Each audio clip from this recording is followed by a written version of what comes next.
गांव से लेकर शहर तक हर खबर लाइव 24 न्यूज पर नजर हमारी होगी पहल आपकी।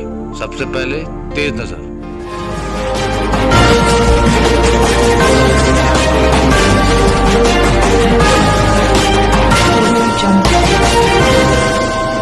स्वागत जिंदगी में आपका स्वागत है। मैं हूं आपके साथ सेना। नमस्कार, आप देख रहे हैं लाइव 24 न्यूज। मैं खड़ा हूँ गांधीनगर चौराहे पे। यहाँ पप्पू यादव कुछ एलर्जी को लेकर सवाल जो खड़े कर रहे हैं। उनके कार्यकर्ता जो है नीतीश कुमार जी का पुतला दहन किया, वहीं माननीय प्रधानमंत्री जी का पुतला दहन किया। बताते चले आपको कि जिस तरह से बिहार में पप्पू यादव को फंसाने की साजिश की जा रही थी, वो कहीं ना कहीं अब जो है पर्दे के आड़ के नीचे जो चल रहा है, लगातार जो तस्वीरें जो आ रही थी, वो कहीं ना कहीं समझने की ज़रूरत है कि बिहार में सुशासन राज जो है, लॉ एंड ऑर्डर पर किस तरह से दबाव बनाया हुआ है। लगातार जो है हमारी नजरें इसलिए बनी हुई थी कि बिहार में जो चल रहा है, सरकार की जो नीति है, सरकार जिस तरह से काम कर रही है, उन पर लगातार सवाल खड़े हो रही है। आखिर सरकार जो है कोरोना काल में बिहार के हॉस्पिटलों की ये हालत थी कि जो जनता है उनको व्यवस्था तक नहीं दी जा रही है। ये हाल था कि लोगों को मास्क की जरूरत थी, उस टाइम मास्क तक नहीं अवेलेबल था। पप्पू यादव ही थे वो शख्सियत थे जो लगातार एम्बुलेंस को लेकर मुद्दा उठाया हुआ था। लगातार जो तस्वीरें हमने हर जिले से उठाया था कि आखिर बिहार में किस तरह से नीति बनाया जा रहा है। ऐसे में नीतीश कुमार पर सवाल तो वही खड़ा कर रहा है जो लगातार जाप संघ के जो अध्यक्ष हैं, लगातार लोगों से जुड़े हुए हैं। और यहाँ पे युवा साथी हैं जो आगे पता चला कि आपने क्या लगा। देखिए, जिस प्रकार से शुरू में ही वही राजीव प्रताप रूढ़ी एम्बुलेंस का जो पर्दाफाश पप्पू यादव जी ने जब किया था, तो उनको किसी तरह का फंसा करके उनको जेल में भी किया गया कि ये गलत है। और राजीव प्रताप रूढ़ी ने कहा कि उसमें लगा है, चीज लगा है। आज बताइए, उसी एम्बुलेंस से पहले बालू ढोया जाता था, आज शराब ढोया जाता है। शराब जो इसमें पकड़ा गया है, ये कहीं ना कहीं नीतीश कुमार को भी सवाल पैदा करता है। आपको लगता है कि जो अभी एम्बुलेंस इस तरह से एम्बुलेंस को सीन किया लगाता है, अभी एम्बुलेंस को समझ रहा है, अभी कोरोना काल में जनता की जुड़ी हो सकता है। यही तो सवाल इसी को लेकर के पप्पू यादव ने उठाया था, जिसको ये राजनीति साहब के तहत आम लोगों ने जेल में रखा। आखिर सवाल ये है कि नीतीश कुमार जी कहते हैं कि शराबबंदी है, तो कैसा शराबबंदी है जो सांसद और पार्टी के सांसद विधायक सांसद कैसा बात है? इसका मतलब ये भी तो हो सकता है कि उनको बदनाम करने के लिए बारिश किया था। मेरा कहने का मतलब है कि बिहार में शराब कैसे आया? जिलाधिकारी कहाँ है? सिविल सर्जन कहाँ है? ये नेता कहाँ है? ये मंत्री कहाँ है? अगर आता है एक घर का कोई घर में चोरी होता है तो दोषी मुखिया घर का मुखिया माना जाता है। अगर बिहार में शराब है जिसका दोषी नीतीश कुमार जी है, इनको जवाब देना चाहिए या तो अपने पद से इस्तीफा देकर के जनता के क्या नाम है आपका? मेरा नाम सुधांशु राठौर है, छात्र प्रदेश का। सुधांशु राठौर जी से मेरी बात हो रही थी। इन्होंने साफ कहा कि जो सरकार की नीति है वो किस तरह से और कैसे एजेंडे पे काम कर रही है। बने रहिए लाइव 24 न्यूज। कैमरा पर्सन सूरज के साथ पटना से मैं एम्बुलेंस किसी सांसद के घर पर रखा हुआ था। 21 एम्बुलेंस किसी सांसद के घर पर रखा हुआ था और संसद निधि से खरीदा हुआ जितना एम्बुलेंस है या तो हॉस्पिटल में पड़े हुए हैं या सदर हॉस्पिटल में पड़े हुए हैं। उनके चालक नहीं मिल रहे हैं कि उसको चलवा पाए। नहीं, आपको लगता है कि पप्पू यादव जी को साजिश के तहत फंसाया जा रहा है और बिहार का लॉ एंड ऑर्डर मतलब चरमरा गई है? कौन है कि क्लियर है। कोरोना काल में जिस सरकार बिहार सरकार को हम पप्पू यादव जी नंगा कर रहे थे, उसके खिलाफ उन पर एक्शन लिया गया। एक 32 साल के पुराने मामले में उनको गिरफ्तार करके आज 4 महीनों से जेल में रखा हुआ है। ये कहाँ गई कोर्ट, कहाँ है न्याय प्रक्रिया? एक 32 साल का पुराना मामला था, उसमें बेल टुट्टी में वो क्या चाहते थे? किसी भी आम कोर्ट में जाइए, किसी वकील से पूछिए बेल टुट्टी में कितने दिन की सज़ा होती है, तो उसमें क्लियर है। अगर आपका 5 साल का बेल टुट्टी है तो 5 दिन का आगे जेल होता है। पप्पू यादव जी का 32 साल का था तो 32 दिन के बाद इनको बेल मिलना चाहिए था। मगर बिहार सरकार अपने प्रभाव से कानून को प्रभावित कर रहे हैं। इनके सरकारी पीपी। सर, आप भी मान रहे हैं कि जैसे लालू यादव जी के साथ जिस लगातार हो रहा था, वही चीज़ पप्पू यादव जी के साथ हो रहा है?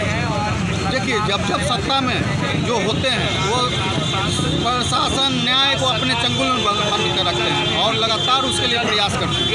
तो पप्पू यादव लोगों को नंगा कर रहे थे, इसीलिए उनको गिरफ्तार किया हुआ है।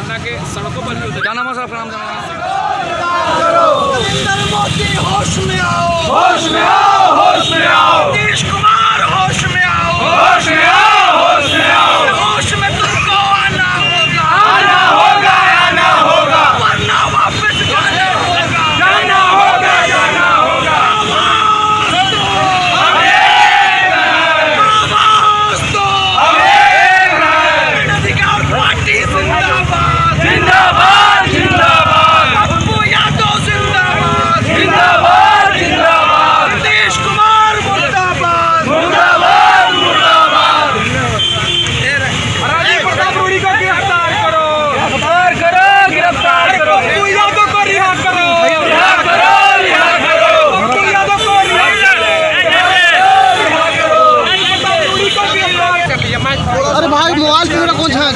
पीछे करिए ना, थोड़ा सबको लेने दीजिए। थोड़ी किसी को माना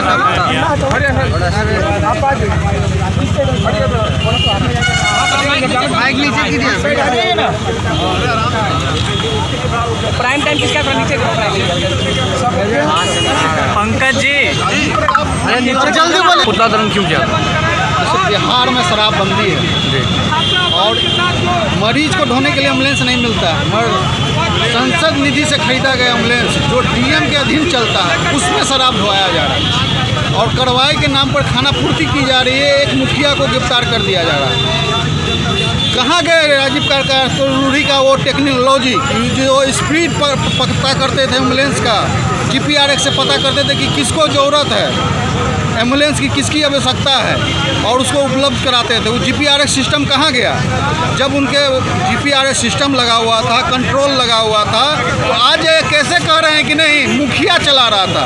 मुखिया चलाने वाला होता कौन है? जो संसद प्रतिनिधि से खरीदा गया एम्बुलेंस उसका देख रेख डीएम करता है, नहीं तो सिविल सर्जन करता है। ये दोनों पर कार्रवाई होना चाहिए और अविलंब कार्रवाई होना चाहिए, नहीं तो उस नीति के खिलाफ हम आज बिहार सरकार से और केंद्र सरकार दोनों से मांग करते हैं। जो आपका संसद है वो करप्ट है, वो किस अधिकार से कहता है कि एम्बुलेंस हम चलवा रहे थे, उस पर कार्रवाई क्यों नहीं कर रही है? उसके खिलाफ हम लोग आज सर नीतीश कुमार जी लगातार कह रहे हैं कि बिहार में जो सांसद लोगों का काम है वो लगातार कर रहा है, लगातार जो है बेहतर था। कोरोना काल में जो है एम्बुलेंस सड़कों में दिख रही थी, ये नीतीश कुमार जी खुद कह रहे हैं। सर नीतीश कुमार जी का उस समय का फुटेज दिखाइए। 21 एम्बुलेंस किसी सांसद के घर पर रखा हुआ था। 21 एम्बुलेंस किसी सांसद के घर पर रखा हुआ था। जैसा कि मैंने आपको बताया कि जिस तरह से पप्पू यादव को लेकर के जो एजेंडा चलाया जा रहा था वो लगातार जो तस्वीरें हैं लगातार आने लगी हैं। अब पप्पू यादव को शायद कि अब नहीं लग रहा है कि ज़्यादा दिन नीतीश सरकार जो है वो रख पाएगी अंडरग्राउंड कस्टडी में। लगातार जो पप्पू यादव की जो तस्वीरें थी वो कहीं ना कहीं लोगों से जुड़ी हुई है, ज़मीन से जुड़ा हुआ मुद्दा है। पप्पू यादव ने जो समाज के लिए जो किया था वो कहीं ना कहीं समझने और सोचने वाली बात है कि जो पप्पू यादव एक वैसे शख्सियत हैं जो बिहार का एक बहुत बड़ा लाल कहा जाता है। पप्पू यादव जो है कहीं ना कहीं सीमांचल से जुड़ा हुआ कई ऐसे नेता हैं कि जो बिहार के लिए बहुत कुछ सोचते थे। तस्लीमुद्दीन साहब थे, उसके बाद कई दिग्गज नेता थे जो सोचते थे और उनमें से पप्पू यादव भी हैं जो आज लगातार बिहार सरकार की लॉ एंड ऑर्डर जो काम कर रही है वही हमने सवाल खड़ा किया है कि आखिर बिहार सरकार की जो लॉ एंड ऑर्डर है वो किस तरह से काम कर रही है। अगर कोई सच्चाई को उजागर करता है, कुछ तस्वीरें सच को लाकर दर्शाता है तो उन पर लॉ एंड ऑर्डर किस तरह से हावी होगा। समझिए ज़रा सा कि जब कोरोना काल में एम्बुलेंस की हालत सही नहीं थी, वेंटिलेटरों की लोगों को ज़रूरत थी, हॉस्पिटलों में वेंटिलेटर तक नहीं है। बिहार में नीतीश कह रहा है हमने सुशासन राज में व्यवस्था बढ़ा दी है, तो बढ़ा दी आपने महाराज। तो मैं आपसे ये सवाल पूछना चाहता हूँ कि बिहार में अगर आपने वेंटिलेटर की सुविधा बढ़ाई थी तो फिर जो गरीब व्यक्ति हैं जिनको वेंटिलेटर की ज़रूरत थी उन्हें वेंटिलेटर नहीं मिल पाया। हमने कई सिविल सर्जन को फ़ोन किया, अररिया सिविल सर्जन को फ़ोन किया था, पूर्णिया के सिविल सर्जन को फ़ोन किया था, हमने फ़ोन किया था भागलपुर के सिविल सर्जन को।